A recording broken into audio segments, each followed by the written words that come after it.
શ્રી રાધાકૃષ્ણ, જય જલારામ, જય શ્રી રામ. 31/3/2026 એટલે કે નાણાકીય વર્ષ 25-26ના ઇન્કમ ટેક્સના રિટર્ન મે જૂનથી ચાલુ થવાની શક્યતાઓ છે. હવે આ વખતે ઇન્કમ ટેક્સનો સ્લેબ જે છે એ 12 લાખ સુધીનો છે. એટલે કે તમારી આવક જો 12 લાખ સુધી હોય તો કોઈ પણ પ્રકારનો ટેક્સ લાગશે નહીં. પણ જો તમારી આવક 12 લાખથી વધુ હોય તો તમારે ટેક્સ 4 લાખથી લાગશે.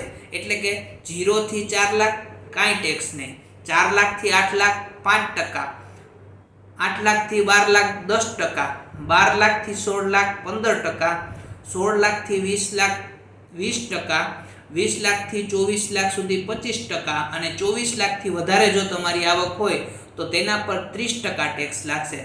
અને જો તમારી આવક જે છે એ 12 લાખથી ઓછી એટલે કે માની લો કે 11,99,000 હોય તો તમારે કોઈ પણ ટેક્સ નહીં આવે.